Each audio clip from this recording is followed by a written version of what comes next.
Once upon a midnight dreary, while I pondered, weak and weary, over many a quaint and curious volume of forgotten lore, while I nodded, nearly napping, suddenly there came a tapping, as of someone gently rapping at my chamber door. "'Tis some visitor," I muttered, tapping at my chamber door, "only this and nothing more." Distinctly I remember it was in the bleak December, and each separate dying ember wrought its ghost upon the floor. Eagerly I wished the morrow.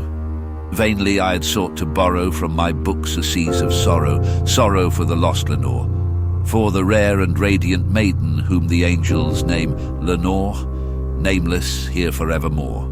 And the silken, sad, uncertain rustling of each purple curtain thrilled me, filled me with fantastic terrors never felt before, so that now, to still the beating of my heart, I stood repeating, "'Tis some visitor entreating entrance at my chamber door." Some late visitor entreating entrance at my chamber door, this it is and nothing more. Presently my soul grew stronger, hesitating then no longer. "Sir," said I, "or Madame, truly your forgiveness I implore, but the fact is I was napping, and so gently you came rapping, and so faintly you came tapping at my chamber door, that I scarce was sure I heard you. Here I opened wide the door. Darkness there, and nothing more. Deep into that darkness peering, long I stood there wondering, fearing, doubting, dreaming dreams no mortal ever dared to dream before. But the silence was unbroken, and the stillness gave no token, and the only word there spoken was the whispered word, "Lenore." "This," I whispered, and an echo murmured back the word, "Lenore." Merely this, and nothing more. Back into the chamber turning, all my soul within me burning, soon again I heard a tapping somewhat louder than before. "Surely," said I, "surely that is something at my window lattice. Let me see then what thereat is, and this mystery explore. Let my heart be still a moment, and this mystery explore. 'Tis the wind and nothing more." Open here I flung the shutter, when, with many a flirt and flutter, in there stepped a stately raven of the saintly days of yore. Not the least obeisance made he, not a minute stopped or stayed he, but with mien of lord or lady perched above my chamber door, perched upon a bust of Pallas just above my chamber door, perched and sat, and nothing more.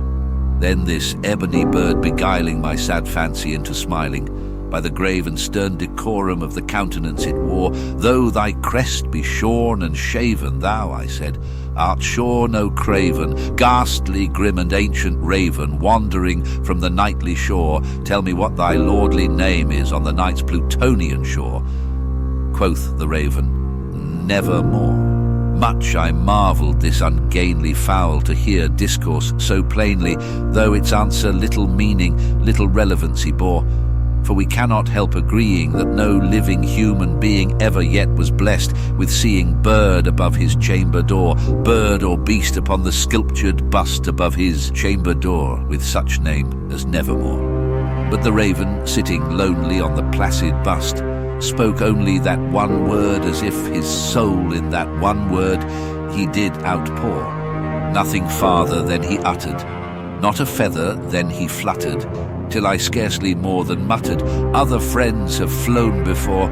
On the morrow he will leave me, as my hopes have flown before." Then the bird said, "Nevermore," startled at the stillness broken by reply so aptly spoken. "Doubtless," said I, "what it utters is its only stock and store, caught from some unhappy master, whom unmerciful disaster followed fast and followed faster, till his songs one burden bore, till the dirges of his hope that melancholy burden bore of never, nevermore." But the raven still beguiling all my fancy into smiling, straight I wheeled a cushioned seat in front of bird and bust and door. Then, upon the velvet sinking, I betook myself to linking fancy unto fancy, thinking what this ominous bird of yore, what this grim, ungainly, ghastly, gaunt, and ominous bird of yore meant in croaking "nevermore." This I sat engaged in guessing, but no syllable expressing to the fowl whose fiery eyes now burned into my bosom's core. This and more I sat divining, with my head at ease, reclining on the cushion's velvet lining that the lamplight gloated o'er, but whose velvet violet lining with the lamplight gloating o'er she shall press, nevermore. Then methought the air grew denser, perfumed from an unseen censer, swung by seraphim whose footfalls tinkled on the tufted floor.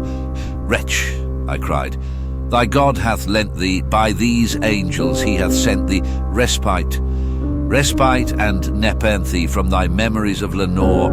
Quaff this kind nepenthe, and forget this lost Lenore.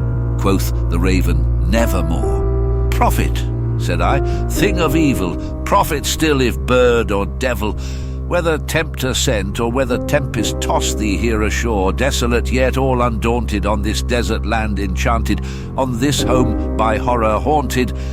Is there balm in Gilead? Tell me, I implore. Quoth the raven, nevermore. Prophet, said I, thing of evil, prophet still if bird or devil, by that heaven that bends above us, by that God we both adore, tell this soul with sorrow laden if within the distant Aidenn it shall clasp a sainted maiden whom the angels name Lenore, clasp a rare and radiant maiden whom the angels name Lenore. Quoth the raven, nevermore. Be that word our sign of parting, bird or fiend, I shrieked, upstarting. Get thee back into the tempest and the night's Plutonian shore. Leave no black plume as a token of that lie thy soul hath spoken. Leave my loneliness unbroken. Quit the bust above my door. Take thy beak from out my heart and take thy form from off my door. Quoth the raven, nevermore. And the raven, never flitting, still is sitting on the pallid bust of Pallas just above my chamber door, and his eyes have all the seeming of a demon's that is dreaming, and the lamplight o'er him streaming throws his shadow on the floor, and my soul from out that shadow that lies floating on the floor shall be lifted nevermore.